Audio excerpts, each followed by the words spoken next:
하버드 대학교에서 1930년도에 한 연구를 진행을 했습니다.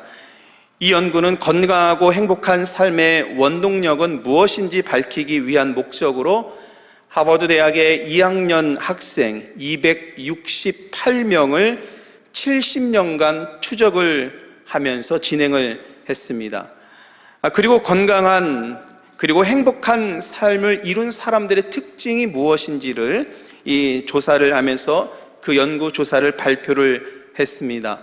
여러분, 재미있는 것은 우리가 일반적으로 건강하게 살기 위해서는 일반적인 상식으로 콜레스테롤을 잘 수치를 조절해야 된다 이렇게 생각하고 있지 않습니까? 아마 여기 여러분들 중에서도 그 콜레스테롤 수치를 조절하기 위해서 약을 드시는 분들이 분명히 있을 거라 여겨지는데요.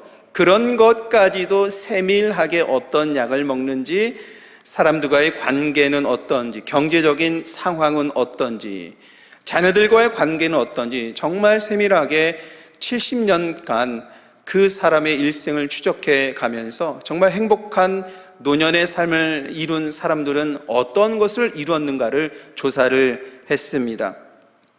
이 연구소에서 행복한 삶의 조건을 7가지로 제시를 합니다. 첫 번째는 고통에 대한 반응을 어떻게 하고 있는가가 매우 중요하다라고 이렇게 조사를 했습니다.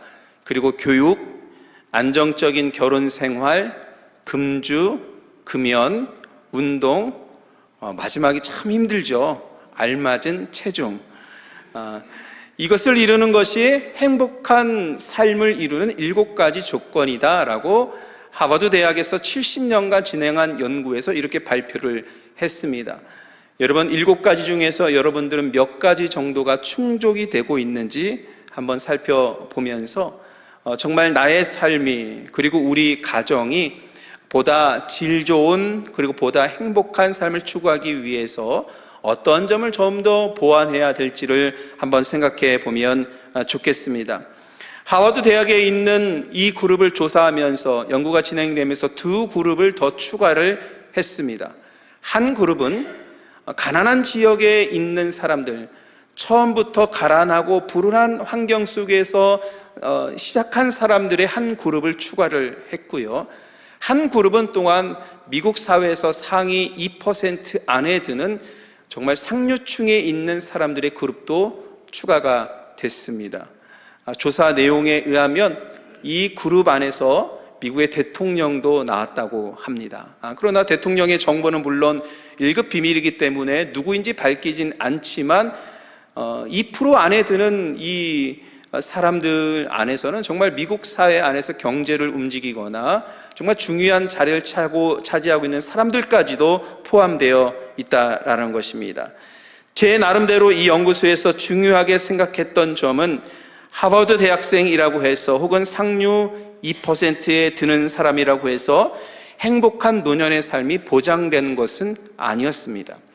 혹은 가난하고 불우한 유년기를 보냈다고 해서 행복한 삶을 살지 못하는 것도 아니었습니다. 삶의 가치를 찾고 자기 삶의 의미를 부여하고 발견하고 건강과 자기 경제적인 그 형편을 잘 살펴가면서 살아간 사람들이, 또 주변의 이웃들과 좋은 관계를 맺으면서 살아온 사람들이 결국은 건강도 하고 노년의 삶에 행복한 삶을 살더라라는 것이 이 연구조사에서 밝히고 있는 것입니다. 여러분, 저와 여러분들이 이런 모든 것들을 잘 고려해서 정말 행복한 그 믿음의 삶, 하나님께서 허락해 주시고 주신 이 복된 삶을 계속해서 이어가기를 간절히 소원합니다. 저는 행복한 삶을 위한 7가지 조건에 한 가지를 더하고 싶습니다.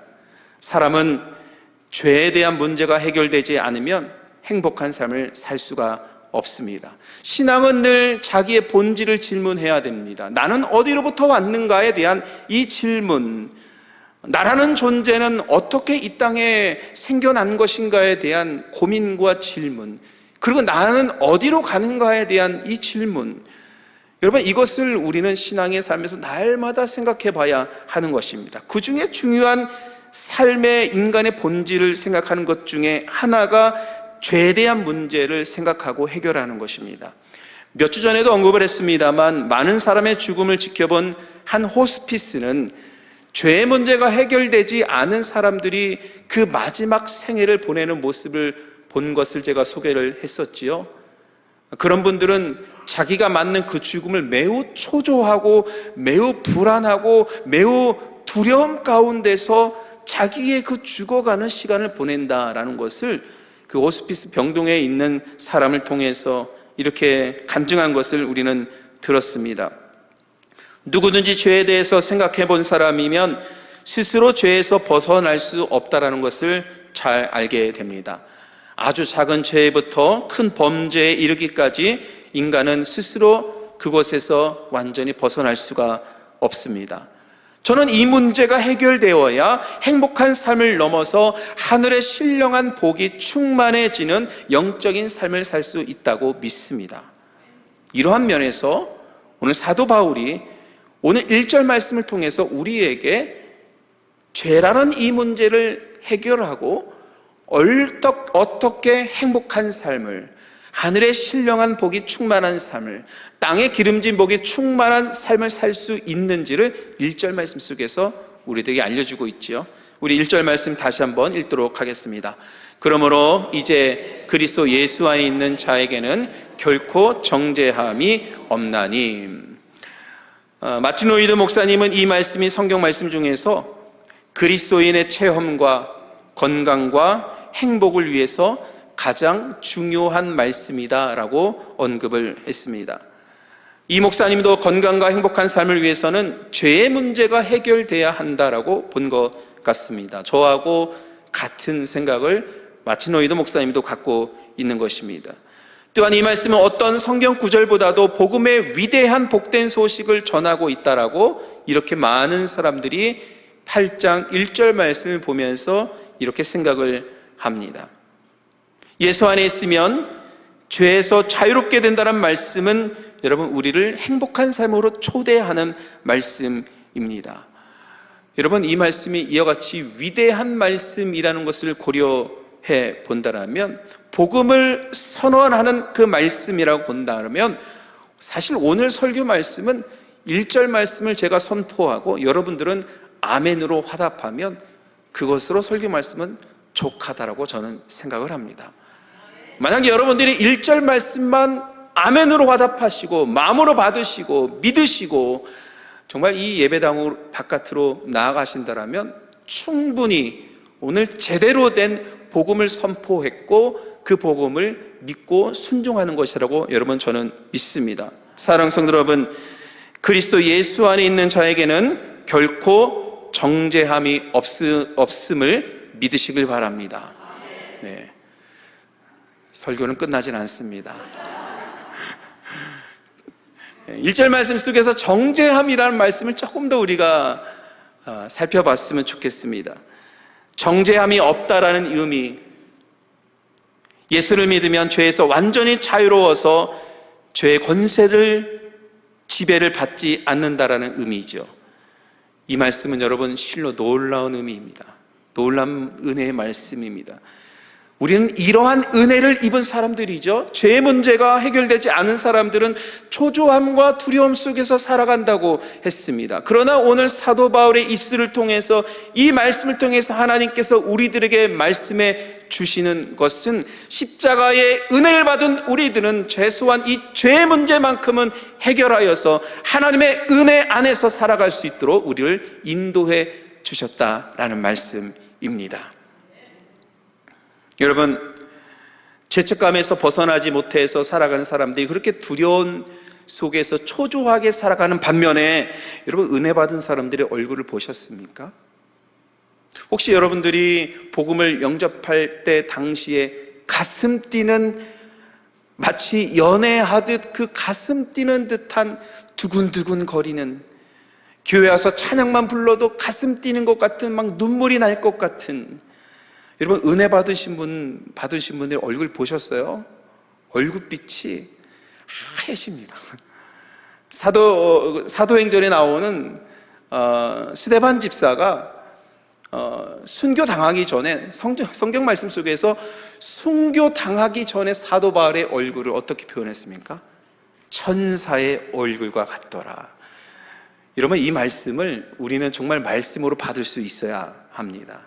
은혜 받은 사람들의 얼굴을 보시면 얼굴빛이 달라집니다. 얼굴에 은혜가 나타나고 그 얼굴에 행복이 나타나고 그 얼굴에 다시는 정죄함을 받지 않는다라는, 예수 그리스도 안에서 누리는 은혜와 사랑 속에서 살아가고 있다라는 그 충만한 그 행복감을 느끼는 그 얼굴을 은혜 받은 사람들 그 얼굴 속에서 보아야 합니다.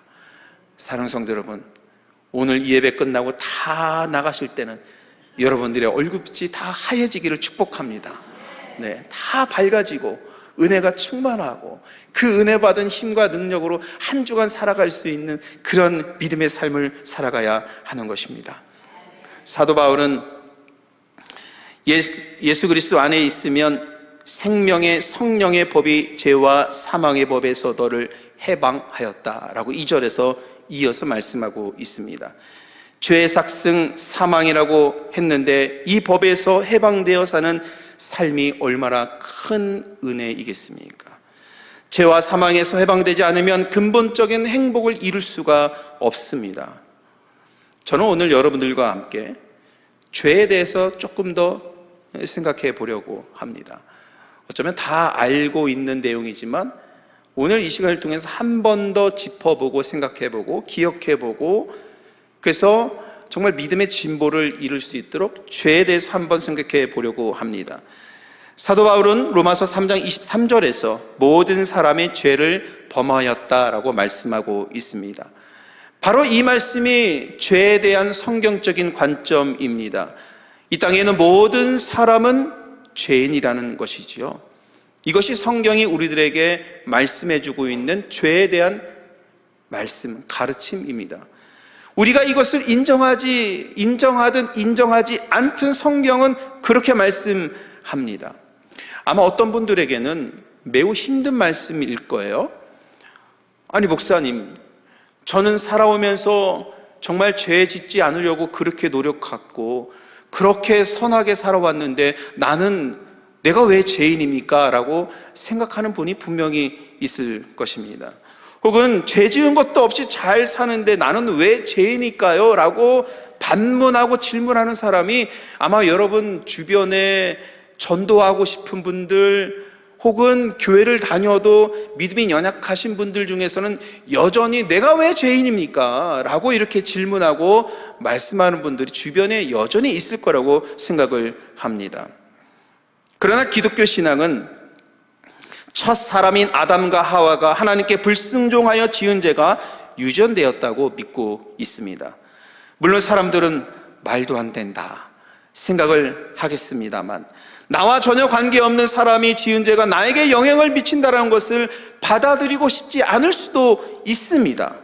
하지만 아담과 하와가 모든 인간의 조상이라는 성경의 말씀을 볼 때 우리는 아담의 죄 때문에 그의 후손으로서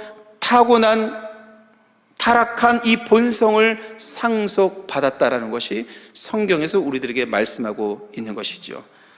다시 말하면 죄는 인간의 의지와 마음과 감정과 행위와 이성의 모든 부분에 영향을 끼칩니다. 다시 말하면 죄는 사람이 존재하고 있는 이 모든 것에 영향을 끼치게 되는 것입니다. 그래서 시기와 질투와 비방과 살인과 음탕함과 탐욕과 파괴하는 이 죄의 힘으로 다른 사람을, 다른 나라와 민족을 해치는 일들이 역사 일에 끊이지 않게 일어나고 있는 것입니다. 그리고 죄는 자기 자신도 죽음으로 치닫게 하게 하는 것입니다. 죄는 인간을 사로잡아서 죽음과 사망의 권세 아래에 놓이게 하여서 여러분 스스로의 힘으로는 벗어날 수 없게 합니다. 그래서 성경적인 관점에서 인간은 죄 앞에서는 무능력한 존재입니다. 로마서 8장 8절에서 사도 바울은 또한 이렇게 말씀합니다. 육신에 있는 자들은 하나님을 기쁘게 할 수 없다. 육신에 있는 자들, 죄 권세의 아래 있는 자들은 창조주 하나님을 기쁘게 할 수 없다라는 것. 이 점이 성경이 말씀하는 죄와 인간입니다. 여러분, 죄 앞에서 인간은 무능력하기 때문에 하나님이 우리에게 구원을 베푸셔야 죄에서 벗어날 수 있습니다. 그래서 하나님은 이 죄의 문제를 해결하기 위해서 자기의 독생자 아들 예수 그리스도를 우리와 같은 육신의 몸을 입게 하셔서 이 땅에 보내주셨습니다.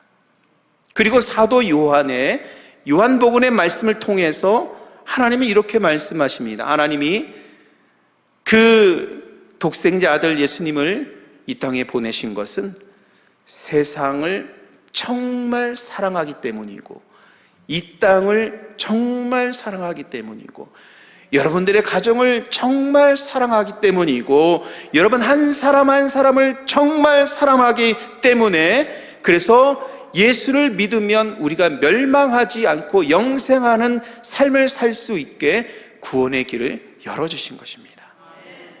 예수님은 우리를 향한 하나님의 거룩한 사랑인 것입니다. 사랑하는 성도 여러분, 예수 그리스도를 믿어서 죄와 사망의 법에서 해방된 줄 믿고 이 시간 여러분들을 힘들게 하는 모든 문제들, 정신적인 문제들, 마음의 상처들, 질병과 고통의 문제까지도 혹시 경제적인 문제로 인하여서 힘들고 아파하는 문제들, 모든 삶의 속박으로부터 해방되기를 축복합니다. 주님께서 오늘 우리들에게 이러한 자유함을 얻도록 이 말씀을 주시는 것입니다. 그러나 정죄함을 받지 않는다라는 것, 여러분 이 말씀을 잘못 이해하면 죄 앞에서도 뻔뻔하게 서 있는 존재가 또 인간이기도 합니다. 착각하면 안 됩니다. 이 말씀 제대로 우리는 받아들여야 합니다. 오랫동안 교회와 성도들은 죄 앞에서 너무나도 교만한 모습을 지녔습니다. 예를 들어서 성도가 부도덕한 일을 행하고 혹은 사회에서도 논란이 될 만한 큰 죄를 짓고도 나는 용서를 받았습니다 라고 고백하면서 당당한 경우가 흔합니다. 여러분, 용서는 누가 하는 것입니까? 하나님이 하시는 것이죠. 용서와 구원은 전적으로 하나님께서 주관하시는 것입니다. 내가 용서받았다고 선언한다고 용서가 이루어진 게 아니에요. 우리는 철저하게 우리의 죄를 하나님 앞에 고백하고 무릎 꿇고 눈물을 흘리며 기도하는 존재이지, 그럴 때 하나님께서 우리를 용서해 주시고 구원해 주시는 겁니다. 얼마나 많은 그리스도인들이 이런 죄에 연루되어 있는지 모릅니다. 이들 중에는 다른 사람들에게 상처를 주고 죄를 지은 거죠. 분열하게 하고 싸우는 그 원인을 제공하고 골방에 들어가서 회개 기도하면 죄 사함을 받았다고 생각을 합니다. 당당하게, 때로는 뻔뻔하게 이웃에게 상처 주고 용서받았다고 말을 하지요. 신앙 안에서 이런 일들이 빈번하게 일어나고 있는 것이요. 여러분들이 잘 알고 있는 2007년도에 개봉한 한국의 영화 밀양이라는 영화는 이 문제에 대해서 너무나도 잘 문제를 다루고 있습니다. 자신의 아들이 유괴되어서 죽게 됩니다.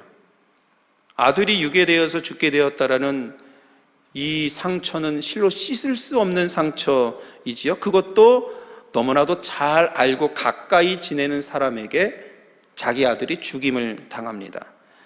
주인공인 그 어머니가 정말 이 상처를 씻을 곳이 없어서 온갖 방황을 하면서 도시를 헤매면서 울부짖으면서 자기의 그 상처를 어디서 위로받을 수 없을 때 한 교회에서 찬양 소리가 들려서 그 교회 안으로 들어갑니다. 예배 참석해서 정말 그 예배 속에서 하늘에서 내려주시는 폭포수 같은 은혜를 체험하고 경험하고 십자가의 은혜를 경험하고 정말 아까 말씀드린 것처럼 얼굴빛이 달라진 것처럼 은혜로 살아가게 되는 거지요. 그리고 원수를 사랑하라는 예수님의 말씀을 실천하기 위해서 자기 아들을 죽인 범인을 찾아갑니다. 그 범인을 대면하는 첫 대면에서 범인이 이렇게 말을 합니다. 어머니, 예수님께서 저의 모든 죄를 다 용서해 주셨습니다. 그러므로 저는 어떠한 죄책감도 없고 구원받은 줄 믿고 천국의 소망으로 살아가고 있습니다. 제 안에는 기쁨이 충만합니다. 여러분 지금 어떤 상황인지 이해가 되시는 거예요? 네. 이 영화에서는 이런 것을 보여주고 그러면서 신앙으로 위로받았던 그 어머니가 충격을 받습니다. 그죠? 자기 아들을 죽인 그 범인이 예수님을 만나서 구원받았고 기쁨 가운데 있다라는 이 말을 들었을 때에 아직 본인은 용서하지 않았는데 그런 것을 보면서 충격을 받는, 영화에서 이런 매우 중요한 신앙적인 화두를 던지고 있습니다. 예수님을 믿어서 용서를 받는 은혜는 분명 하나님으로부터 온 엄청난 사건입니다. 예수님을 믿어서 은혜 받아서 다시는 정죄함을 받지 않는다는 이 말씀은 하나님의 은혜가 끊이지 않고 지속된다는 이 말씀이기 때문에 너무나도 은혜로운 말씀입니다. 그러나 이 말씀을 잘못 받아들이면 죄 앞에서도 교만한 태도를 가질 수 있는 것입니다. 다시는 정죄함을 받지 않는다라는 말씀을 죄를 지어도 괜찮다라는 식으로 생각해서는 여러분 절대 안 됩니다. 오히려 죄에서 자유함을 얻은 것에 대해서 감사하면서 진정으로 구원의 은혜를 누리는 사람은 겸손하면서 죄를 사하여 주신 하나님께 찬양과 영광 올려드리면서 그분이 원하시는 일들을 겸손하게 이루어가는 사람입니다. 그래서 사도 바울은 이 문제를 알기 때문에 4절 말씀 속에서 육신을 따르지 말고 영을 따라서 살아야 된다라고 말씀하고 있습니다. 4절 말씀 우리 같이 읽도록 하겠습니다. 육신을 따르지 않고 그 영을 따라 행하는 우리에게 율법의 요구가 이루어지게 하려 하심이라. 바울이 말하는 1절에서 결코 정죄함이 없다는 말씀의 의미는 하나님의 영, 즉 성령의 인도함을 받아야 한다라는 전제가 4절에 깔려 있는 것입니다. 여러분, 인간의 힘과 능력으로만 하려면 되지 않습니다. 십자가의 은혜를 받은 사람들은 우리 안에 내주하시는 성령의 은혜와 감동으로 살아야 되는 것입니다. 성령의 나타나심으로, 성령의 능력으로 살아야 되는 것입니다. 그래야 여러분 그리스도인답게, 하나님의 백성답게, 하나님의 자녀답게 이 땅에서 하나님의 영광의 일들을 이루어가면서 살아갈 수 있는 성도의 삶이 되는 것입니다. 여러분 저를 따라서 해보십시오. 하나님의 영을 따라 행해야 한다. 하나님의 영을 따라 행해야 한다. 아멘. 우리 모두가 하나님의 영을 따라 행하면서 나아갈 수 있기를 원합니다. 죄에서 구원받은 사람은요, 성령께서 임재하신 은혜 안에서 하나님의 영광을 구하는 일들에 순종하죠. 성령의 인도함을 받은 사람은 죄에서 뻔뻔하거나 교만하지 않습니다. 죄 앞에서. 하지만 하나님 나라를 이루는 일에 겸손하게 순종하는 것입니다. 그래서 여러분 성령의 인도함을 받는 사람인지 아닌지를 아는 방법은 그 사람의 삶을 보면 되는 것입니다. 여러분 성령의 역사는 어디에서 일어납니까? 예배당에서만 일어납니까? 이 자리에서만 일어납니까? 그렇지 않습니다. 성경 전체에서 우리들에게 말씀하고 있는 성령의 역사하심은 여러분들의 일상의 삶 속에서 여러분들의 손끝과 발끝에서 일어나는 것입니다. 그렇기 때문에 정말 이 죄사함에 대한 문제를 믿음으로 고백하고 하나님의 영광을 위해서 살아가는지 아닌지를 볼 수 있는 것은 그 사람의 삶으로 들어가서 봐야 되는데, 여러분 제가 어떻게 일일이 여러분들의 삶을 다 들추어 보겠습니까?